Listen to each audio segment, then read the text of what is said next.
Et donc les amis, on commence cette émission foot avec la story devenue classique de Axel qui va nous parler des petites anecdotes, des petits événements qu'il y a eu dans le monde du foot cette semaine et notamment ce week-end. Jama, c'est à toi tout de suite pour la story foot.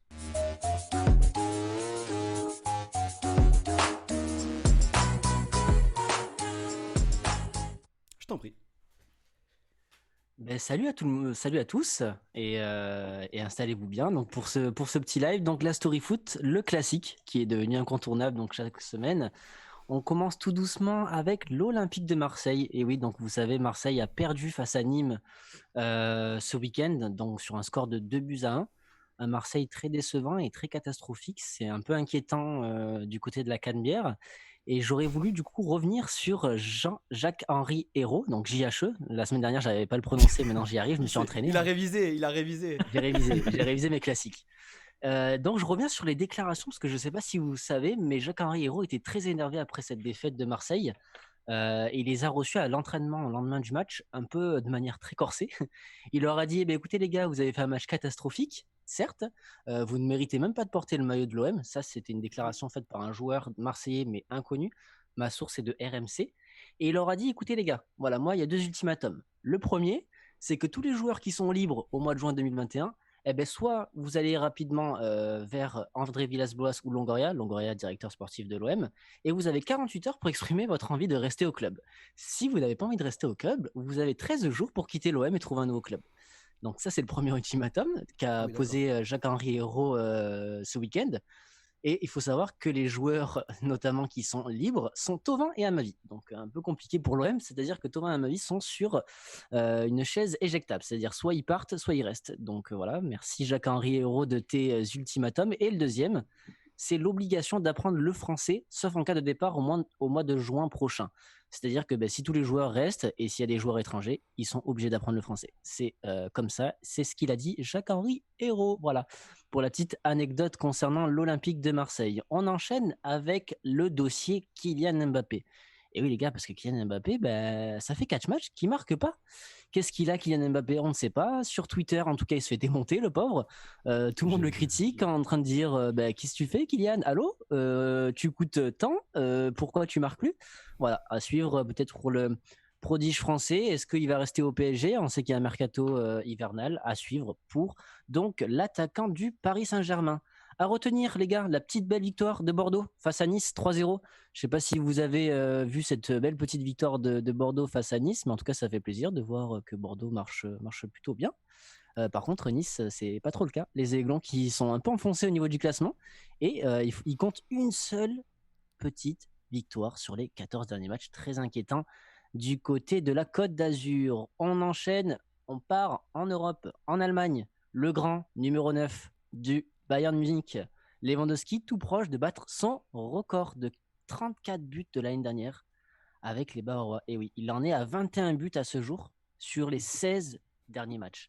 C'est un record pour l'instant dans le championnat allemand. Personne, aucun joueur n'a fait actuellement ce qu'il a fait à ce jour. C'est tout simplement une légende. Ma petite question, va-t-il battre son record de 34 buts? Oui, donc ça serait plutôt à voir et à retenir et à suivre tout au long de cette fin de saison 2020-2021. Donc Lewandowski, est-ce qu'il va battre son record de 34 buts? Pep Guardiola, on part à Manchester City. Pep Guardiola, lui, il a prolongé son contrat jusqu'en 2023. Et cet été, l'entraîneur espagnol va toucher un beau petit chèque de 225 millions d'euros pour le mercato d'été. Un mercato d'été qui va surtout servir à financer le secteur offensif parce qu'en gros, ce serait la priorité du coach espagnol. Parce que le secteur défensif a bien été renforcé ces derniers temps. Et donc, il aurait une enveloppe de 225 millions d'euros pour recruter, et notamment dans le viseur, le petit, je crois que c'est Julien qui l'adore, Haaland. Qui ça? Ah, ouais, Euh, oui, ouais, je suis pas plus fan que je sais ça pas, de tu ce m'avais dit que monsieur, tu hein. l'aimais beaucoup, ce joueur. Donc voilà, petite Ouais, dédicace à toi, je mon le petit trouve meilleur Julien. qu'Mbappé, c'est tout ce que j'ai dit. Voilà, et on va terminer cette petite story avec Sergio Ramos. Sergio Ramos, le défenseur du Real Madrid et capitaine des Madrilènes, qui ne sera pas au PSG. Parce que du coup, ça a été démenti par Téléfoot. Vous savez, il y a beaucoup de rumeurs comme quoi Ramos serait au PSG soit cette saison, soit la saison prochaine. Pour l'instant, pas de Ramos au PSG. Ce sont que des rumeurs. Le joueur espagnol donc, de 34 ans est en fin de contrat à partir de juin 2021, mais il serait en train de prolonger donc, son contrat. Voilà, avec le Real Madrid. Je voulais juste terminer sur une petite note, et pas des moindres, c'est Lionel Messi ou Léo Messi, je ne sais jamais si on dit Lionel ou Léo. Vous allez me dire, c'est une honte Axel, tu fais des story foot chaque semaine, tu sais même pas dire Léo ou Lionel, c'est une honte. Lionel Messi qui s'est fait expulser Oui. ce week-end en Supercoupe. Ça, c'était une petite anecdote de Maël qui me l'avait donné. Doublé Je de tenais à la placer. Griezmann et double claque de Messi. Et double claque de Messi. Messi, La petite claque, la claque est anecdote, méritée. La claque est méritée. la claque est méritée. Aïe, Et pour ça terminer, carrément. petite La anecdote, claque mérite. Messi, c'est la première fois de sa vie qu'il est exclu dans un match de football. Voilà, messieurs, Ah. dames, c'est terminé pour moi. Merci beaucoup Axel, et je savais pas du tout cette dernière petite anecdote comme quoi Messi c'était la première fois qu'il était expulsé. Alors par contre il y a eu beaucoup d'arrivées dans le chat pendant que tu nous faisais cette magnifique chronique, et notamment l'arrivée de Tib. Et ça me fait extrêmement plaisir parce que Tib, bah, il connaît pas du tout le football et il est pas du tout fan de football, il est quand même venu nous dire bonjour, donc bonjour Thibaut. Et il a rajouté cette magnifique phrase, en tout cas moi je suis pour Zidane. Attendez, je l'ai raté parce que c'est passé trop vite. Bah je l'ai plus, super. Bah en tout cas c'était une belle phrase. J'espère qu'il va revenir au foot, je crois que j'ai vu ça tout à l'heure. J'espère qu'il va rejouer pour la France ou quoi que ce soit. En tout cas merci Thibaut. Puis après je pense que c'est Théo qui a pris le contrôle et qui nous dit allez l'OL, Fekir meilleur joueur du monde. Donc voilà, merci à tous d'être présents sur le chat. Je vois qu'il y a énormément de messages, ça fait beaucoup plaisir. Clément, Lacaz, Thib, Yonko, il y a beaucoup de monde. Merci Axel pour cette chronique. Et puis voilà, je suis perturbé parce que vraiment j'ai pas l'habitude qu'il y ait autant de messages, ça fait extrêmement plaisir. Et je vous rappelle que si on passe à 20 viewers, on gagne 10 euros, puisque Amine, je sais pas s'il est toujours sur le chat, qui doit d'ailleurs avoir une petite goutte qui coule avec le nombre de messages qui défilent. Mais en tout cas, si on passe à 20 viewers, on a 10 euros. On est à 20, on est à 20, c'est fini. Ben voilà, merci à tous. Merci, Amine. à tous n'hésitez pas à mettre des petits emojis billets dans le chat pour recevoir la moula. Donc voilà, premier salaire pour l'équipe, 2,50 pour tout le monde. Et Amine qui laisse un message sur le chat et qui nous dit je pars. Et bah écoute, désolé Amine d'avoir une fanbase incroyable. Et donc du coup merci Axel, et on va tout de suite passer à un petit débat Ligue 1, parce que tout à l'heure Axel tu parlais de l'OM, tu parlais de héros, des joueurs de l'OM, et que c'était un petit peu la crise. Et donc du coup Yannick va nous présenter et va nous parler un peu du débrief de Ligue 1 qui s'est passé ce week-end, et juste après on parlera de l'Olympique de Marseille. Donc Yannick, c'est à toi tout de suite.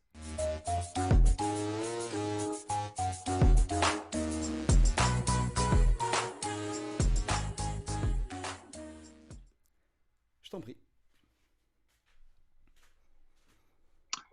Donc, pour cette 20e journée de Ligue 1, on a eu un peu de chamboulement en tête du classement avec la désillusion lyonnaise qui perd son deuxième match de la saison à domicile face à Metz 1-0 et qui laisse Paris et Lille passer devant avec des victoires respectivement contre Angers 1-0 pour le PSG avec un but de notre pépite Kurzawa et la victoire de Lille 2-1 contre Reims avec un but dans les toutes dernières secondes de Jonathan David qui donne la victoire aux Lillois, et ça fait remonter les Lillois. Derrière, Marseille inquiète avec une défaite à domicile contre le dernier du championnat, Nîmes.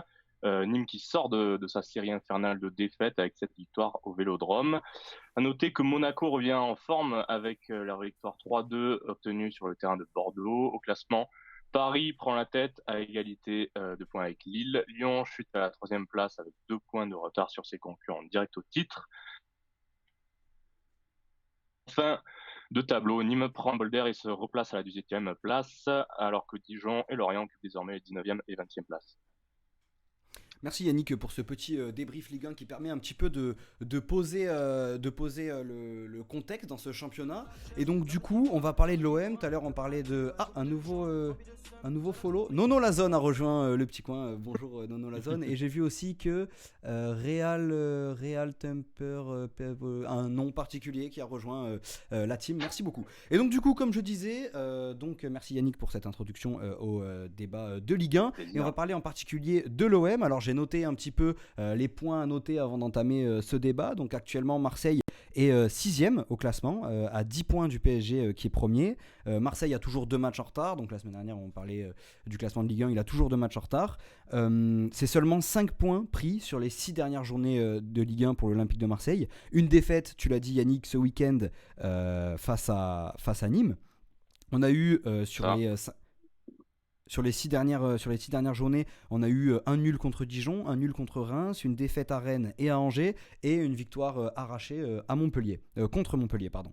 Donc du coup, comme on l'a déjà dit aussi la semaine dernière, c'est compliqué dans le vestiaire avec un Payet qui n'est plus titulaire indiscutable, qui râle, qui est pas content, etc., etc. Et Villas-Boas qui, notamment en conférence de presse, s'est plaint que Paris avait trop de budget, que les autres équipes ne peuvent plus jouer, ils n'ont pas l'effectif pour contrer Paris, etc. Et il y a un journaliste football, je sais plus exactement qui c'est, qui lui a répondu et qui lui a dit c'est un peu des conneries parce que Monaco a été capable de le faire, Rennes a réussi à gagner une Coupe de France, donc c'est totalement possible pour les autres équipes de rivaliser et il n'y a que l'OM qui n'a pas réussi à gagner quelque chose et gagner un titre avec ce PSG qu'on connaît depuis l'ère Qatari. Donc du coup, aujourd'hui, moi je voulais vous demander, aujourd'hui on a beaucoup de supporters marseillais, notamment Julien et Axel, et est-ce que pour l'Olympique de Marseille, c'est une passade dans la saison, c'est une étape qui est difficile à passer en ce début d'année 2021, ou est-ce que ça y est, il faut un renouveau, et les problèmes de l'OM doivent vite se régler, et radicalement, avec un entraîneur qui saute, ou un effectif qui change complètement, un président qui change, enfin voilà, une décision radicale, ou est-ce que c'est seulement une mauvaise phase et que ça va juste passer tranquillement. Axel Jama, j'aimerais connaître ton avis sur la question. J'aurais donné la main à Julien, parce que vu que j'ai juste parlé avant. Ah bah comme tu veux, oui, Julien, Voilà. si tu veux donner ton avis, hein, bien sûr. C'est fair play. Il est gentil, c'est Axel. C'est une passe D, comme on dit dans le milieu. Ouais. Alors moi je dirais que c'est une passe, mais une passe qui dure depuis quand même, moi je dirais bien depuis leur dernier titre en Ligue 1 qui donc date de 2010. Parce que donc il y avait, après la défaite de Paris, Villas-Boas avait dit que il y avait trop d'écart, qu'il s'étonnait, enfin qu'il n'était pas étonné qu'on gagne pas de titre parce qu'il y avait trop d'écart avec le PSG et tout. Alors qu'entre-temps, eh ben, Montpellier ils ont été champions, Monaco aussi, Rennes a gagné une Coupe de France. Donc euh, Marseille, il y a un gros problème depuis une dizaine d'années pour moi qui est l'effectif, il n'est pas assez profond. Quand tu regardes toutes les autres équipes, je veux dire, le banc, tu fais rentrer les mecs, ça assure derrière. Nous, c'est quand même pas le cas. Radonjic ou quoi, ils font, enfin, ça assume pas derrière. On n'a pas assez de banc pour espérer grand chose de plus, malheureusement, cette année. Je pense pas que Marseille puisse tenir la cadence bien longtemps. Et ce qui me fait encore le plus de peine, c'est que pour une fois qu'ils arrivent à gagner ou à faire des bons résultats, des bonnes performances contre les grosses équipes, ils ont gagné Paris, ils ont gagné Monaco, ils ont gagné Montpellier. S'ils prennent pas un rouge contre Rennes, je pense que le match est pour eux. Donc en soi, ils ont réussi à régler un problème qui était les gros matchs. Et maintenant, ils font comme Lyon il y a quelques années, où Ouais, contre c'est les sûr. petites équipes, on a l'impression qu'il y a de la suffisance, il n'y a pas moins d'envie, Mm. quoi. Ouais, c'est ça, c'est exactement ça. C'est exactement ça. Tutur dans le chat qui nous dit la direction est pas forcément bonne, Ah bah bonne ça, non ça plus. c'est un Donc problème. ouais, j'ai l'impression que ça a toujours été un problème à Marseille. Après, Marseille c'est un club où forcément, voilà, c'est le public et toute la ferveur qu'il y a autour du club. Forcément, c'est compliqué aussi de venir entraîner ou de venir diriger Marseille, mais c'est sûr que j'ai l'impression qu'il y a vraiment un problème de direction depuis longtemps. Axel, par exemple, sur la question, quel est ton avis? Ben moi, je suis du même avis que Tutur. Moi, je pense que le problème se base plus sur la direction. Moi, je pense que ça fait depuis l'ère Pape Diouf qu'on a un gros problème sur la direction. On n'arrive pas, en fait, à avoir quelqu'un dans la direction qui s'y connaît au football. Depuis Pape Diouf, en fait, il n'y a pas eu un mec capable de dire, moi, je connais le football, ça va fonctionner comme ci, comme ça. T'as eu que des mecs qui venaient de je sais pas d'où, l'autre il est acheteur de Disney ou je sais pas d'où, l'autre il était président de TF1 ou je sais pas quoi ou France 3. Enfin bref, on a que des mecs, ils sont là pour le business, ils y Ouais, connaissent c'est rien au sûr. football. Et en fait, en termes d'investissement à Marseille, mais t'as rien. Si, t'as le Vélodrome, ils ont mis un toit pour pas que la pluie arrive sur les supporters de l'OM. C'est tout ce qu'ils ont fait depuis qu'il n'y a plus pas de Diouf, ce Il genre n'y a de pas de mec. supporters, c'est con. Ouais, Ouais, en plus, il n'y a pas de et supporters. en plus, il n'y a pas de Non, mais supporters, donc C'est pour les investissement sièges, raté en plus. protéger les sièges. Non, Oui. mais vraiment, non, franchement, je trouve que le problème pour moi à Marseille, c'est l'argent. C'est qu'il y a personne qui met des sous pour acheter des grands joueurs. À Marseille, on a besoin de grands joueurs. Voilà, on a besoin de revivre des époques Drogba avant-centre, même Mamadou Niang avant-centre. Voilà, ce genre de trucs. On a besoin de revivre ce genre de choses. Et malheureusement, tant qu'on aura des dirigeants qui s'y connaissent rien en football, Marseille restera comme ça pour moi. Bah c'est sûr parce qu'on regardait il y a quelques temps effectivement l'ère Pape Diouf, etc. Et comme je viens de le dire, Marseille c'est un club où derrière il y a beaucoup de monde qui supporte, il y a beaucoup de monde qui attendent des résultats, qui attendent beaucoup de choses, qui vont un peu douter à la moindre petite faille. Et du coup il te faut un entraîneur, enfin en tout cas un président pardon, qui a la tête sur les épaules et qui est là pour le club quoi, qui vraiment donnerait tout pour le club. Et voilà, et aujourd'hui, comme tu dis, c'est des mecs qui ont acheté Marseille comme ils auraient pu acheter Disney ou BFM TV ou Europa Park, quoi, tu vois. Donc, clairement, il faut des mecs à l'époque de Pape Diouf, de Bernard Tapie, de machin, même si, bon, Bernard Tapie, on peut lui reprocher ce qu'on veut, mais en tout cas, il avait la grinta du football. On va finir par l'avis de Yannick, parce que tu suis un petit peu aussi pas mal la Ligue 1. La discussion Zoom, elle coupe dans 1 minute 50 parce que on n'a pas payé l'abonnement. Donc tu as 1 minute 50 pour nous faire ton petit argumentaire avant qu'on marque une pause de 30 secondes pour changer de conversation. Là, tu me mets la pression là. Euh, Marseille, j'ai l'impression, à part les petites performances en Ligue Europa où ils sont arrivés en finale, mais au final, ça représente pas du tout l'atmosphère du club depuis 10 ans. Et c'est vrai que depuis 10 ans, ça patoche, quoi. Et franchement, j'arrive pas à voir quelle peut être la solution parce qu'ils ont pris, enfin, il y a McCourt là qui est arrivé, il a dit ouais, j'arrive, je vais mettre des sous dedans. Il a rien fait du tout. Et il y a un effectif qui se renouvelle pas, il y a pas de banc. Et enfin, il faudrait tout changer. Chaque année, tu as l'impression qu'il faut un bon début de saison, mais après, ça gâche. Du coup, pour moi, faut tout changer là-dedans. Faut mettre tu tapes dedans là et tu changes tout, quoi. Parce que là, je pense qu'ils vont jamais aller de l'avant à ce rythme-là. Ouais, c'est vrai que effectivement, Marseille a un petit peu le même problème depuis longtemps et peut-être c'est aussi le moment de s'en rendre compte.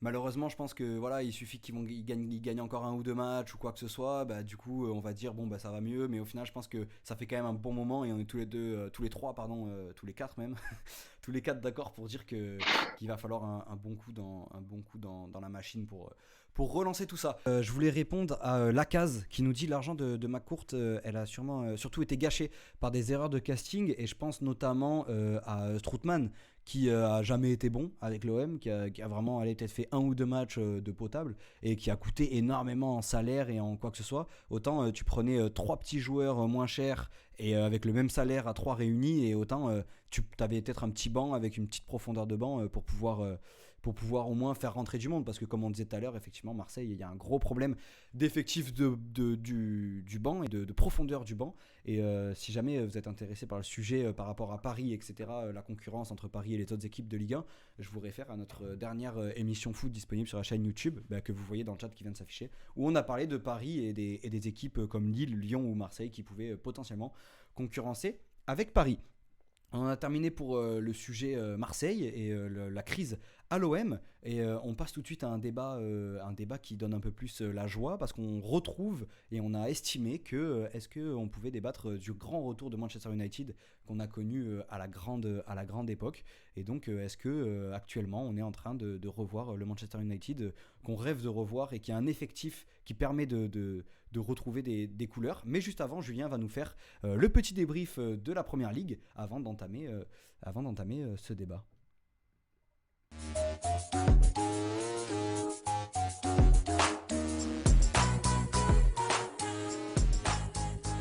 Julien, c'est à toi.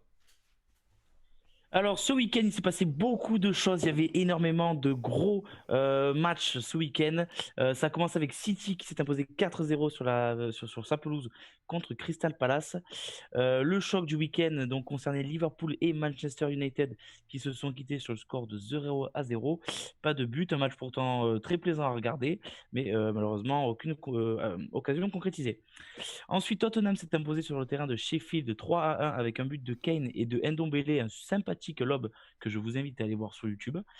Chelsea s'est imposé 1-0 sur la pelouse de Fulham avec Giroud titulaire, mais un but de Mason Mount dans les 12 dernières minutes. Leeds s'est ensuite fait battre à domicile par Brighton avec Nils Maupay buteur. Nils Maupay qui est dans le top 10 des buteurs de Première Ligue cette saison, qui est un petit français qui, je pense, va être suivi par de nombreux clubs à la fin de la saison et qui était déjà dans les années passées. Wolverhampton a perdu 2-3 chez eux à domicile contre West Brom. Wolverhampton qui est dans le dur depuis quelques matchs, depuis notamment leur victoire sur le terrain d'Arsenal. Et enfin, Leicester qui a gagné 2-0 à domicile contre Southampton et qui se relance un peu dans la course au podium. Au classement, donc United est premier avec 37 points, City est second avec 35 points, mais il ne faut pas oublier qu'ils ont quand même un match en retard. Leicester est donc troisième avec 35 points, Liverpool quatrième avec 34 points, Tottenham cinquième avec 33 points, Chelsea pointe à la 7e place avec 29 points et Arsenal à la 11e place avec 24 points, mais qui joue ce soir à domicile contre Newcastle. En bas du classement, on retrouve Fulham à la 18e place avec 12 points, West Brom 19e avec 11 points et Sheffield United avec 5 petits points seulement. Merci beaucoup Julien. Et juste avant d'entamer le débat sur Manchester United, je vais lire un petit message qui est apparu dans le chat et qui m'a fait beaucoup rire. Strootman est souvent critiqué, mais on oublie souvent ses 10 bonnes minutes contre Toulouse en 2019. Merci Yonko, tu nous avais manqué. Et donc du coup on passe tout de suite à Manchester United. Alors comme à chaque débat, vous avez l'habitude que je le fasse, je vais faire un petit point, un petit point, il n'y a pas mieux comme mot, pour résumer un peu la situation. Alors ils sont actuellement premiers à 2 points de City. Leur dernière défaite en Première Ligue remonte au 1er novembre. Aucune défaite à l'extérieur sur toute la saison. Il y a eu 7 victoires en 9 matchs. Donc 2 nuls, et on a un Bruno Fernandes, donc le milieu de Manchester United, qui est très très performant. Il a battu un record de la Première Ligue le 15 janvier. Il a été élu 4 fois joueur du mois dans l'année civile 2020. Donc sur toute l'année 2020, il a été élu 4 fois meilleur joueur du mois, et sur 18 matchs, il est à 11 buts et 7 passes D. Donc ça veut dire que quasiment, ça veut pas dire que quasiment, ça veut dire que à chaque match, chaque but, pas chaque but, au moins une fois par match, il est décisif. À tous les matchs, il a été décisif. Donc la question aujourd'hui, c'est est-ce que c'est le grand retour de Manchester United ? Est-ce qu'ils peuvent gagner cette Première Ligue malgré le niveau très élevé et impitoyable que l'on connaît de son championnat ? Parce que même si United fait actuellement une saison qu'on pourrait qualifier de presque parfaite et de très très très très propre, et ben ils sont quand même suivis de très très très près par le reste, et notamment par Manchester City. Donc on va demander par exemple l'avis de Julien. Tu viens de nous faire le débrief, mais tu t'y connais un petit peu que moi en tout cas en Première Ligue. Donc est-ce que Manchester United peut aller chercher un titre malgré ce championnat très serré que l'on connaît, la Première Ligue ? Avec ce qu'ils ont montré récemment, c'est possible, je ne dis pas le contraire, mais ça va être dans la continuité de ce qu'ils proposent un peu depuis ces derniers mois, parce qu'ils ont eu un début de saison plutôt en dents de scie. Ils ont perdu à domicile contre Arsenal, ce qui n'était plus arrivé depuis je ne sais pas combien d'années, donc ça m'a fait plaisir quand même. Ouais, Mais on sent que t'as tout plaisir. Voilà. J'étais sûr. 5 smile. Ah vraiment, mais ils ont un effectif maintenant de qualité. Bon, moi j'ai toujours des doutes sur Maguire parce qu'il me fait rire quand il joue.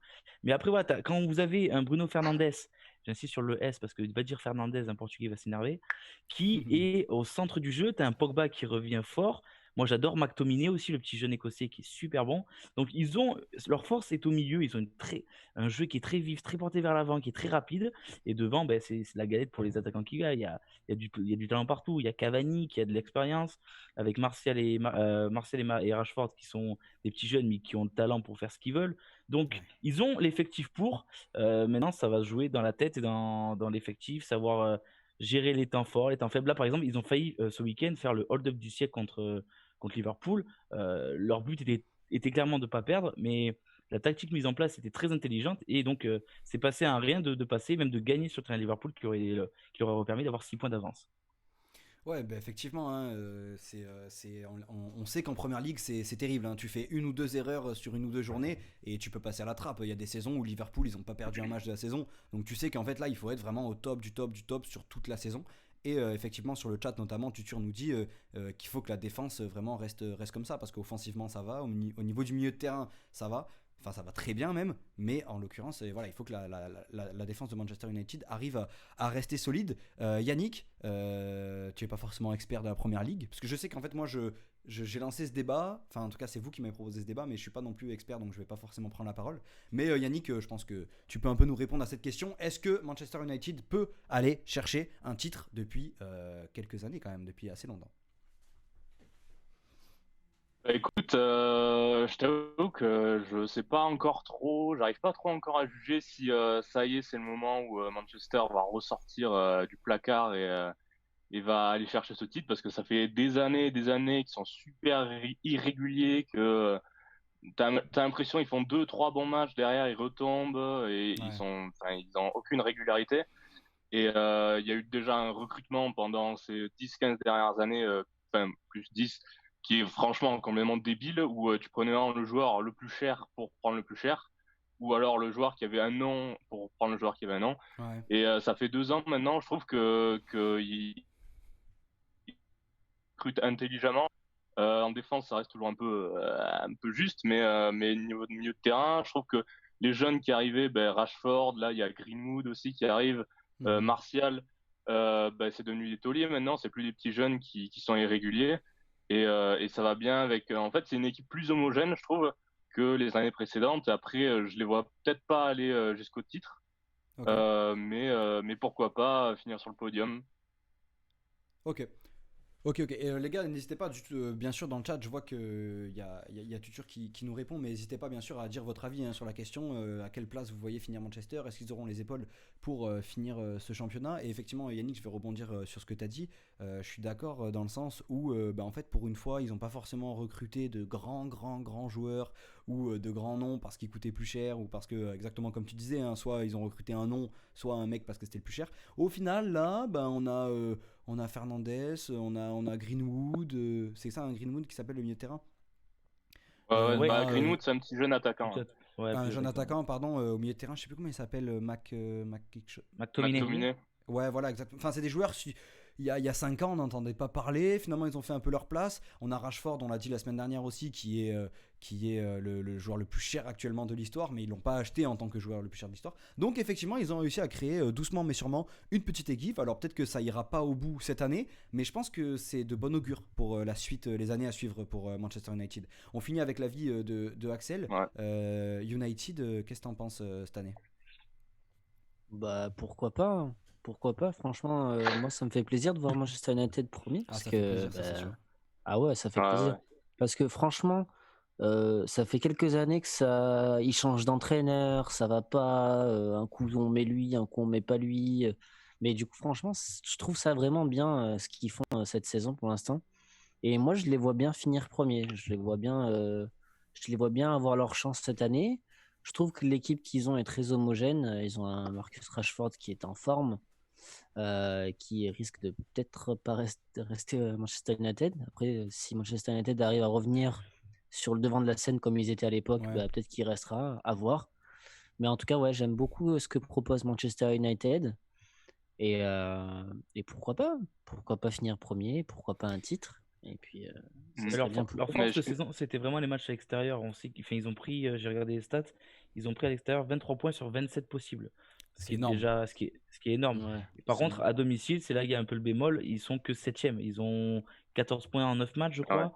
Donc, il y a ce problème. En fait, s'ils règlent le problème des matchs à domicile et s'ils arrivent à être dans la continuité à l'extérieur, ils seront intouchables.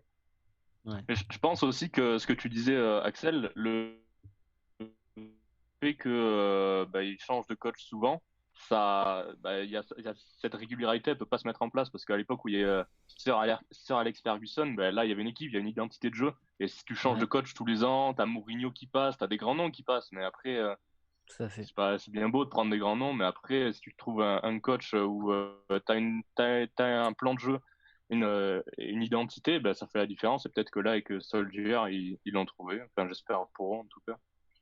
Ouais, c'est sûr, je pense ils ont déjà trouvé un coach. Et une fois de plus, c'est quelqu'un qui est pas forcément de grande renommée, c'est pas un Mourinho ou un quoi que ce soit. Et au final, ça a l'air de bien fonctionner. Donc, dans tous les cas, je pense que même si United a pas les épaules et a un peu trop de pression pour remporter ce titre cette année, en tout cas, je pense que c'est vraiment quelque chose de bien et positif pour l'équipe et pour le club pour les années qui suivent. Merci beaucoup messieurs pour vos avis très pointus.